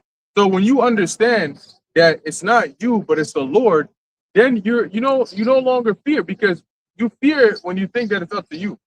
Then you wonder, am I strong enough? Do I have enough equipment? Is this enemy have an advantage over me? And you start to look at it in a carnal sense, and that's what starts to mess you up. But when it's about the Lord, of course, he's strong enough. You know, of course, he's well prepared. The enemy ain't got even close to having anything on the Lord. So when you look at it as the Lord is the one in charge, he's the one who's going to fight you. You ain't got no worries. And as for you, be ye not afraid of them. Now, as soon as he had left off speaking, he leapt suddenly upon them, and so Saran and his host was overthrown before him. Yeah, and that's easier said than done. I say, oh, don't be afraid of them, because when you see in one thing, your mind has been conditioned to think one thing, right? You see a whole freaking SWAT team, tanks, and the two black helicopters descending. They got guns. All you see is the red dots all over your body because they got lasers and shit. Of course, the human party is going to be like, oh shit, what's going on? You know what I'm saying? Hands up.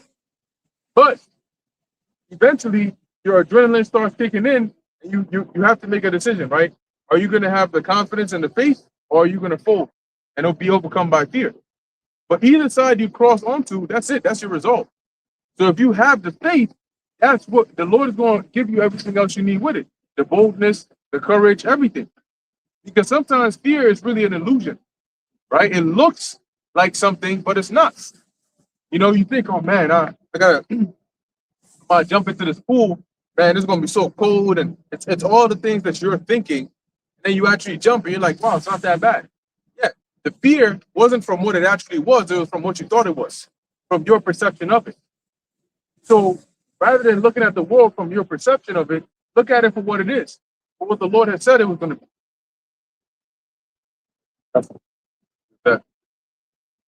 Because there's comfort in certainty. And in uncertain times, the certainty is in the word of the Lord. You understand? Yeah, Khan, I was going to say that certainty you just mentioned is that same spirit that the Lord had, because you read the scriptures, it tells you about how you got men in the faith of the Lord that were killing thousands of men on the battlefield in a day. That same God, that same man, that same spirit, Yahweh Ba'ashim Yahushai, how he was dealing with those same men. Guess what? Those same men are back here again. But this time we're in garments. Okay? But the same spirit that we had back then to play those roles, to be testified of, that we read about today, those same men are back here again. That same spirit is dealing with those same men. See, now, you got to understand this, that if a man could slay 1,000 people back then with a sword or a spear or a javelin or whatever the case may be, right? 1,000 men just like that on one day, just collecting heads like that, a whole day just like that, just cooking niggas. Guess what, man? That same spirit is going to be back here again, but this time it's going to be on a higher level because back then they didn't have AI technology and robots and all kinds of shit like that. You know what I'm saying? They didn't have that. They didn't have fully autonomous weapons that just think on their own and do shit on their own. They didn't have that. You see? But now they do. So the Lord's going to give us a power that's equivalent to that and even more. Just like how he overcame all those the Philistines, the Amalekites, whoever came up against us that were in the right spirit with the Lord, they got cooked and destroyed. All right? Thousands of men were taken out. Their cities burned to a crisp. Right? In other words, there was carnage in the streets. All right? Through the spirit and power of Yahweh Shemi Ashai, nobody felt bad about that because those were our enemies, man. All right? And if you're an enemy to us, you're an enemy to our God. And whenever that came up, guess what happened? They all got smoked out. And the same thing's going to happen this time around. Because this time you have the greatest rebellion. These devils said that they're going to be the most high with their AI technology. Listen to how they speak. Okay? So if they're going to be like the most high, this is the time of Esther all over again. They're going to want to exterminate the Jews. This is a time of Antiochus all over again. We're going to exterminate the Jews. There's a time of what's this guy? Damn, I keep forgetting his name. Not Pompey. The guy, the king of the south. Bukhar, do you remember the king of the south? Ptolemy. This is not Ptolemy. This is not the Ptolemy's trying to let's take over the Jews again. Nah. All right. They're going to try. All right. But Isaiah 59:19 says something else. And it lines up perfectly with the brothers bringing out. All right. This is the book of Isaiah chapter 59 and verse 19. It says, so shall they fear the name of the Lord Yahweh from the west and his glory from the rising of the sun. When the enemy shall come in like a flood, the spirit of the Lord Yahweh shall lift up a standard against him. And when you go into those words, the word spirit, racha, all right, the word standard and so on and so forth, it goes into what? Spiritual power from on high. Supernatural power, man. Something that makes Esau shake in his boots. Remember the Black Jesus story. That's not something that just, we just gonna make up some shit. Nah, bruh. It sounds too similar to something that's in the scriptures, like the end. In the book of Revelation talks about they saw the two witnesses stand up on their feet and fear fell upon them. All right, Ezekiel 37. All right, these things are all happening in real time. People just act like they don't see it, man. You just acting like you don't see it, but you see it, and it's doing something to your psyche. Okay, the people that actually matter in today's society, that actually make things happen, like I said, they are very, very concerned about what's going on because they know this is a fulfillment of biblical prophecy. So we don't care about the regular people that can't see what's right in front of them. We're not worried about that. All right, we're not worried about that. We're worried about the elites, the elites that run society. They know that these are the prophets of the Lord. They know everything we're saying is going to come to pass because they've seen things that's already happening that it might not be spoken of all the time. All right, you know the kind of dreams brothers have, and we talk amongst ourselves. They hear these things. You don't think that freaks them out, right? They do research. They study up on these things. So when we talk about it and they listen to our phone conversation, they're like, yo, these men are actually speaking like in terms of reality. Like they're not saying this like as a fantasy. They're speaking like they believe what they're saying. That's a problem. That's a problem for them, man. That's a threat. You can't spend billions of dollars and completely change society and history to hide this truth that we're speaking of so casually nowadays. That's crazy. You see? And it has a profound effect on them, and they're doing something about it. Stephen Miller does not give a speech like that if he doesn't know the threat of this truth being out there through the spirit of power Yahweh Bashim Al-Shai. Jonathan Greenblatt does not pop his bald head ass out and talk about all these different things, the ADL and all these different things, if they don't think what we're doing is a threat. And what are we doing? Just speaking the truth, bringing the words of the scriptures, prophesying of their downfall. So if it wasn't true, they wouldn't look at it as a threat. Okay?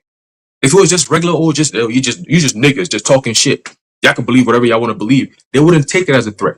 They wouldn't take it seriously, man. So the fact that they're doing something about it, they're coming up with new legislations and laws and try to, trap us up and all that, shows that what we're doing and saying is actually the truth. And there's going to come a backlash to that. But guess what? The Lord already has it written out. Like Bukhari, you said, the Lord already, everything is scripted. So when the time comes, just like how he held up the men of old that went to war and conquered thousands, just a few men, right? Same thing's going to be happening here again. All the millions and billions of AI robots that they have is for the men of the Lord to have fun with. I'm going to put it just like that. Okay? All the glory to Yahweh Bashim Yahushua, but people about to see some shit. We're talking about real power. You're going to see. You're going to see, man. All right? Y'all brothers got it. Right, that's right. Let's get that. In the book of Second Ezra, chapter 15 and 24, and it reads, "Woe to them that sin and keep not my commandments." So what is sin? Sin is the transgression of the law. So scripture saying here, and this is in Ezra's writing, woe to them that sin, right? And what? To keep not my To commandments. keep not my commandments. And here, people have made it a culture to do that, right? They've made it a culture, a way of life, a desire to sin. They take things in here and they say, look, these are the things we want to do. These are sins, but we're not going to call it sin. We don't call it going to the club. We don't call it going out to eat. We don't call it a delicacy. You know, we don't make reality TV shows out of it. Go ahead. Yeah, we're going to make parades out of it. Saith the Lord, I will not spare them. Ye children, withdraw from their violence and defile not my sanctuary. Yeah, right? I will not spare them. So that's how we know that all this ain't going to continue for much longer. Because if the Lord didn't spare Sodom and Egypt, if he didn't spare Sodom and Gomorrah and the neighboring cities, yeah, and Egypt, he ain't going to spare this place. And he said that. Sodom and Gomorrah was to be an example for those who after should live ungodly, like those over there. You know? And the Lord sees all this. He hears all that. Imagine that. Here it is. We're preaching the word of the Lord, and in the backdrop, they're preaching the word of Baal. You know? Go ahead. For the Lord knoweth all them that That's like the modern day prophets of Baal, you know, in one faction.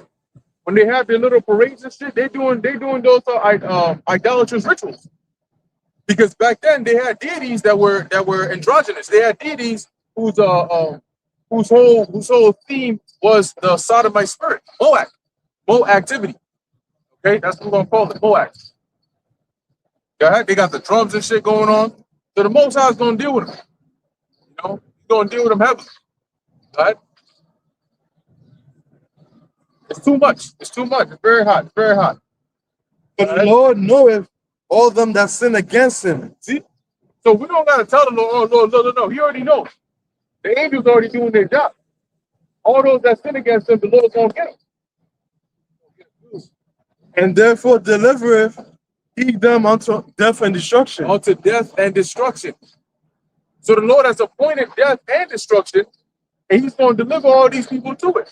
And you know, we say it, so it sounds trivial. It sounds like, oh yeah, here you go again. Yeah. All aggressive, yeah, both broken record. I say the same thing. But you know, when it actually happens, like even till today, the concept of death is still something that most people are very uncomfortable with, right? So even one person dying, two people dying, how much more for just masses and masses of people dying crazy deaths? I'm sure y'all hear that. Tell me that doesn't sound like some freaking ritual of Baal. Only celebration of a man doing an ungodly act with another man. Right. This is what they do. They weren't raising hell. They did it for the Knicks winning the championship. They raised hell. You know, for this, you know, a man doing an unseemly, odious work with another man, they do this. All right, but they ain't raising hell because of the wickedness that's going on. They ain't raising hell they're making this noise a celebration of evil, man. Right. This is literally a wicked society. You cannot make it up. It's happening live in real time. You can't make it up. Okay? We're prophets in Babylon. We're literally here, again, prophesying in the spirit of Yahweh Ba'ashem Yahushai in the midst of Babylon. This is Babylon. All right, these are the traits of Babylon. These are the things that they do over here. And this is why the Heavenly Father is going to bring that great death and destruction to this place. That's it. There are no ifs, ands, or buts about it. They know, they've been told, they've been warned, but they don't care. And in fact, they grow more and more in it. They enjoy it. They love it to be so. So the Lord's going to love it to bring judgment upon them. All right, this morning that. Yes. What wickedness is culture. Culture is what people, what they do, how they interact with each other. So adultery has become a culture amongst niggas. That's just what we do. That's just how it is. Like you were saying, celebrating or doing all that, between the act between a man and another man. That has now become a culture. Thing. Why do you think they have Pride Month? It's become a culture now where hey, celebrate this every month. We have our yearly celebration. Put this on the pedestal. We look at this like, oh my God, we acknowledge that, hey, or they acknowledge, a man, a woman, and a woman. So wickedness has now become a culture. And not only that, but Esau's also made it to monetize wickedness as well. Like earlier, the whole tights thing or whatever gives women cheeks. So that shows you already that they know what men like and they know the simpleness of women. They're okay, yeah, we know that you wouldn't want cheeks and things like that. So a better way, oh yeah, put on some tights and now it looks like you got something now. Now you got this dude cat following you in the street like, hey, Obama, you looking good. So they know that a lot of people are simple and it's a simple thing to do to what? And that will breed adultery because now he's going to chase you for the wrong reason. He's not going off his mind, oh, what's this woman about? Who is she? Now he's going off, yo, I see the backside looking nice. Right? And because wickedness has become a culture, people see nothing wrong with it. That's why they need that great reset from the Lord. Because nothing else they won't come to the right state of mind unless the Lord intervenes. Oh, let's go figure out Revelation 22. Hang on that. Verse 27, for now are the plagues come upon the whole earth. And we're seeing that now. We're seeing the plagues that are coming upon the whole earth. And we know because we read the book. We're probably one of the few people who actually read the Bible.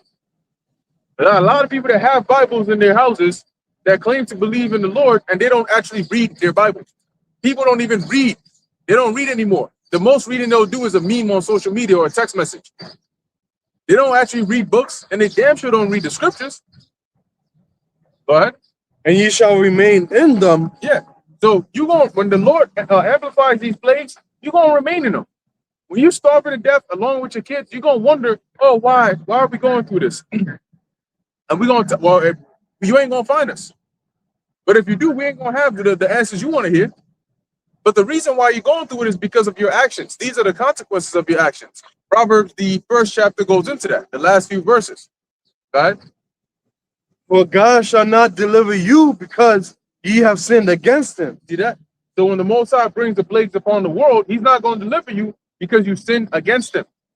Not ignorantly, you knew what you were doing, and you continue to do it out of pride.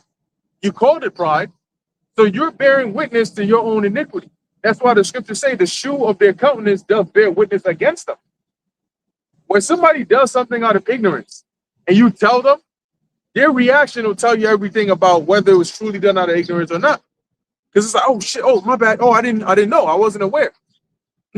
But these people, they got it on their face like, yeah, I know what I'm doing, and I dare you to try to stop me. You know, I'll show you the full demon in me. I was born with these demons, and I came to peace. Well, to some extent, but some people, even if they may be ignorant, they'll still be proud about like, oh, I didn't know that. But even anyway, what does it matter, man? I ain't doing nothing wrong. I ain't hurting nobody. I ain't doing nothing wrong. So what's wrong with it? You know, kind of like I think it was last week. Was it last week? Maybe it was the week. I don't think it was last week. I think it was. I was watching the brothers in New Jersey. I think Elder Shaw told the dude about his. Yeah, we wasn't there. It was before we had the universal camp. He told him that celebrating birthdays is wicked. And he told him back to tell that yeah, you can hear from his response.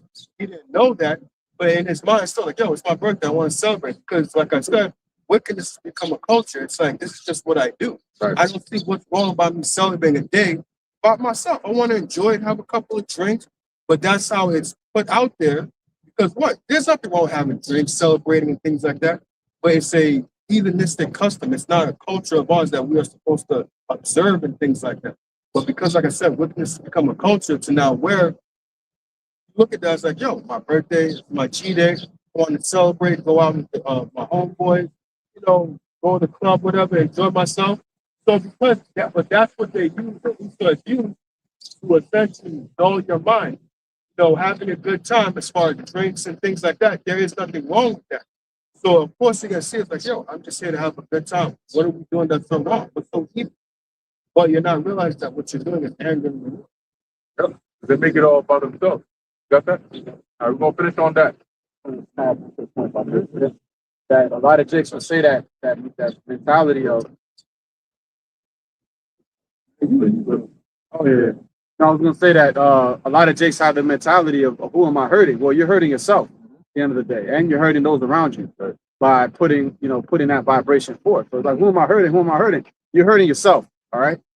So the Lord gonna help you with that. That you're helping. You're going off with your head. All right. Gonna help you hurt. Yeah, I'm gonna help you with that. Off with your fucking head, and that's gonna figure your problem. You're not gonna hurt nobody no more. You're not gonna hurt yourself.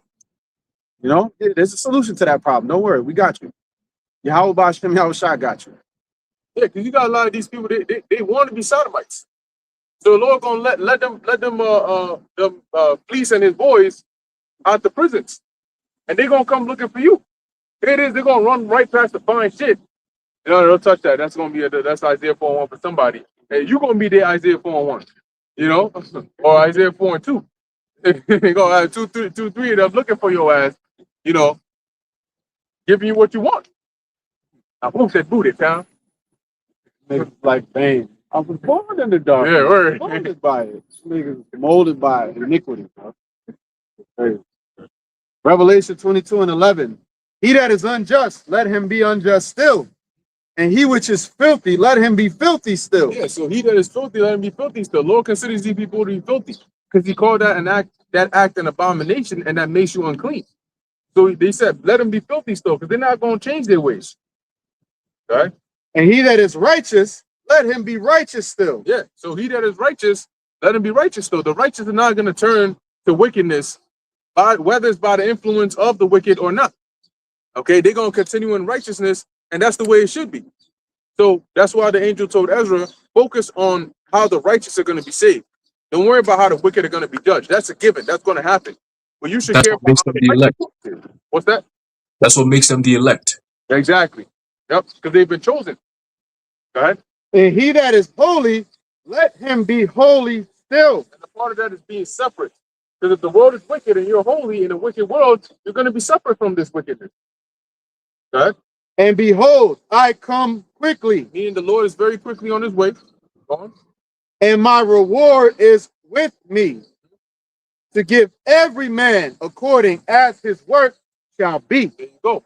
So everybody's going to be judged according as their work shall be. So if you put in work in wickedness, your reward, the reward the Lord got for you, the payment is going to be judgment and destruction. And if you put in work in righteousness, then you know what it's going to be: salvation, peace, love, joy. But for the rest, it's going to be what's that? Weeping and gnashing of teeth. That's it. Period. Point blank. Cool. So that was it on that. Brothers, got anything else before we close it? Cool. All right. So with that, we're going to end it here. Lord willing, that was edifying to the elect. In closing, we want to give all praises, honor, and glory to Yahweh, Ba'ashem, Yahweh Shai, Ba'ashem, Rakak, Wadash. Until next time, Shalom.